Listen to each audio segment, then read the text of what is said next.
Hey guys, what's up?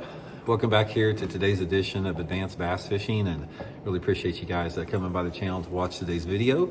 And we are going to have a spinnerbait tutorial today. Spinnerbaits is a lure that you do not hear near as much about today as you did in the past. But guys, under the right conditions, a spinnerbait is still one of the top bass fishing lures of all time.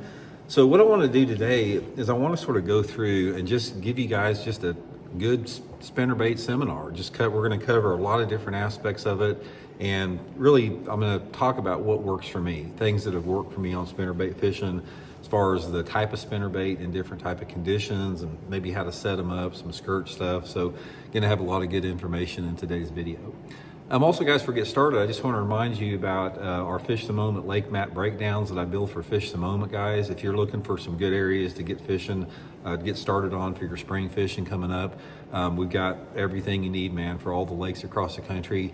These are maps I build for fishthemoment.com. It gives you 40 GPS waypoints that you can download straight to your GPS, with a bunch of tips and advice on how to fish each other, and you can contact me for questions on it. So I'll put the lake map breakdown link in the description if you guys want to check that out. I really appreciate that. Okay, spinnerbaits, guys, one of the oldest lures, man, of all time. These things have been around forever.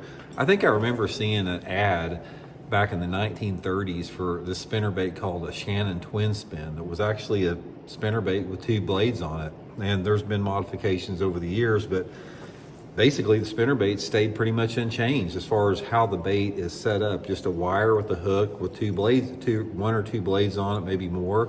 The thing that has changed in a spinnerbait is the attention to detail on it, because you got a more rudimentary looking spinnerbait like this on some, and then you've got more of the high-tech ones like this Megabass SD3 that's got this fish head design and hand-tied skirts and fancy skirt and really high-quality blades and ball bearings in it. So basically the only thing that's changed in it is the quality of the components. Now, I just want to sort of go over and have a broad discussion on how I fish spinnerbaits and what I like to look for on them, and talk a little bit about the types of spinnerbaits. Now, primarily, you're going to have two different types of spinnerbaits. You're going to have a Colorado bladed or an Indiana blade. Now, Indiana blade is sort of like a Colorado, except it's a little bit more teardrop shape. And then you've got a willow leaf blade. Now, the difference between the two is the Colorado blade is going to have less flash and it's going to have more vibration, and the willow leaf is going to have less vibration and more flash. So these are situational. For most of the part, guys, I'm using a Colorado or an Indiana bladed spinnerbait in off-colored or dirty water. I very seldom use a Colorado bladed spinnerbait or an Indiana blade if the water visibility is over, say 1.5 feet or so. This is the spinnerbait that I use for water visibility, is usually less than 1.5 feet, and then the willow leaf, anything over 1.5 feet visibility, I've got the willow leaf on. Also, one of the things you're going to notice with a Colorado blade is you can't reel it as fast without it laying off to the side. So a Colorado bladed spinnerbait is designed more for a slow rolling presentation. But a willow leaf blade, the design of it, since it's more aerodynamic, you can fish it really fast across the surface with a burn and retrieve, and vary the retrieve up quite a bit on it. So that's the general characteristics. Now, some of the differences on it are the blade sizes. Now, blades come in a lot of different sizes. You can see here, this is a number 6 Hildebrandt blade here, and this is like a little number 3. And depending upon what you're after, you're using all different type of blade sizes. I have got a blade box, guys, with tons of different blades in it as far as different sizes and colors. Now, there's only two colors I really use in the flashy kinds, the gold and the silver, and then I will use some painted blades like a white or a chartreuse one. But the size of the blade that I'm using, it depends on the technique that I'm fishing. Now, if I'm fishing the spinnerbait fast through the water column, like up high where I'm reeling it pretty fast, I'm going with the smaller willow leaf blades. And if I'm fishing it a little bit slower, what's called the slow roll presentation, I'm going to the bigger blades. Also, the time of the year will have a determination on the size of the spinnerbait and the blade. Now, based upon the length of your wire, the profile of the spinnerbait can be big or large. And, on a big spinnerbait like this with a big number 6 willow leaf blade, these larger spinnerbaits, for the most part, they're going to be better during the springtime of the year. Pre-spawn, during the spawn, a little bit after the post-spawn. That's usually when they like a big spinnerbait. And as the season progresses, like through the summer and especially into the fall, they like the smaller finesse type spinnerbaits. A lot of it has to do with the size of the bait fish, because in the springtime of the year, prior to like May, the shad are larger than they are at any other time of the year. They haven't spawned yet. And after the summer gets around, fall, there's a lot of smaller shad in the water. So your little finesse spinnerbaits work a little bit better. But profile of a spinnerbait has a big thing to do as far as generating the strikes. You can see the difference in profiles here. And, a lot of times I'll put a trailer on it too, which even gives for a little bit bigger profile. Now, skirt colors have a lot to do with the weather conditions and the water clarity. If I'm fishing off-colored water, dirty water, I'm usually using a brighter skirt, something like some white and some chartreuse. A lot of times I'll use the living rubber skirt. And if I'm fishing cleaner water, I want, where the water is a little bit clearer. A lot of times, if I can get one out of here, I'm using more of a shad or like a little translucent skirt. So for the most part, if I'm fishing water visibilities of under 2 feet, I'm using a brighter skirt like a white and chartreuse or white. And then as the water gets cleaner, I'm going to some variations of some translucent silicone skirts. Real clear water, just a straight, like a translucent colored shad like this. If the water's clean, maybe got some cloud cover or rain, a little bit of color in it, a little bit of chartreuse can help out as well. But the spinnerbait, there's a lot of different setups that you can have with the spinnerbait in terms of how you match up your blade sizes, whether you're going to have a single spin, some type of a tandem spin, whether you're going to have 2 willow leaves like this or a willow leaf in the Colorado.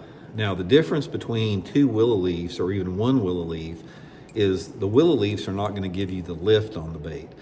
Therefore, you can reel it faster.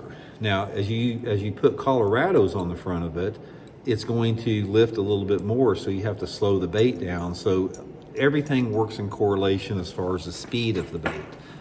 The profile of the bait, the size of the blades, and the size of the blade head is going to determine how fast you can reel that bait. Another thing with that is you have to really be careful in matching your blade size to the head size of your spinnerbait. If you put too big of a blade on a smaller head, it's going to be very difficult to get that spinnerbait to run straight. So for the most part, I'm using, this is sort of what I gauge. If I'm using a big spinnerbait, like a 3/4 ounce or a 1 ounce spinnerbait, I'm usually using the big blades with it, like a number 6, number 7, number 8. If I'm using closer to like the 1/2 ounce spinnerbait, then I'm going to like a number 4 or number 5 blade on it. And if I'm using a 1/4 ounce or a 3/8 ounce spinnerbait, that's when I'm going to the smaller blades with it to sort of match it up. Also on the spinnerbait, guys, you can use heavy line on it. Most of the time I use 20-pound test Seaguard and Vizex line for most all my spinnerbait fishing. The only time that I don't is if I'm burning a spinnerbait where I'm making a long cast, then I may go to 15-pound test on some type of the 7 to 7.5 foot, some type of a medium heavy action bait cast rod is my usually thing. Another thing with spinnerbait fishing, guys, is you don't ever want to cast a spinnerbait out there and just reel it in. When you're reeling the spinnerbait in, you always want to have the thing jerking and moving like that and up and down. You don't ever just want it to come through the water column. So therefore, when I cast the spinnerbait out, I'll make the cast with it, and I'm just not reeling like that. I'm usually reeling and I'm shaking the rod tip at the same time like that. And that erratic action is going to be one of the things that really triggers a strike. So try not to reel over 2 or 3 times just straight without actually shaking that rod. If you shake that rod as you're reeling like this and get that spinnerbait, just sort of you're jerking along the water column like that, it adds up to a lot more fish. Now trailers, another different thing. I don't have any trailers out here, but let me just put one on just to show you this. It's not the color I use. I'll usually use some type of a wider chartreuse trailer. I use a trailer on a spinnerbait like that during the pre-spawn because I want a larger profile. This is about the only time that I use a trailer on a spinnerbait is when the water temperature is in the 50s. That's sort of my sort of how I gauge it a little bit. If the water's in the 50s, I've got a big trailer on. But other than that, guys, I don't use a trailer on a spinnerbait. I just use the straight skirt like that. Seems like I get more bites. And another thing with a spinnerbait, you will get more bites without a trailer hook on it. I learned this from Jimmy Houston. Jimmy Houston hardly ever fishes a trailer hook on a spinnerbait. And I've noticed myself, like if I practice with a spinnerbait and I don't have a trailer hook on it, I get a lot more bites than if I put a trailer hook on it in the tournament. It's like my bites get cut in half. So the only time that I use a trailer hook on the spinnerbait is if the fish are very finicky and they're short striking that bait, or if I'm fishing, you know, some type of really open water where I'm fishing that spinnerbait really fast. But if I'm slow rolling with spinnerbait, most of the time I do not have a trailer hook on it. And there's sort of like a balance there because, okay, you put the trailer hook on there because you're trying to catch a short striking fish. But at the same time, if that trailer hook detracts from the strikes that you got to get the strike first before you can catch it. So I would rather take my chance without the trailer hook most of the time.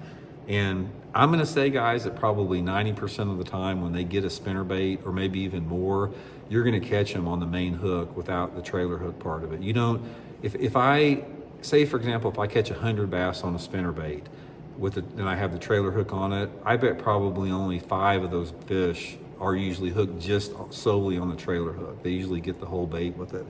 Because one thing about the lure is a bass usually always tries to get the lure on the head unless they are very finicky or wary or heavily pressured. So techniques as far as the time of year and where you want to fish a spinnerbait, guys, it's everywhere. The only time I do not fish a spinnerbait is like in the dead of the winter time when that water temperature is really cold, like in the 40s. I haven't done that good on a spinnerbait. Some guys do. I've heard of some guys catching them in the middle of the winter on it. But for me, a spinnerbait is a lure for when the water temperature, anytime the water temperature is over 50 degrees. That's sort of the gauge I go by.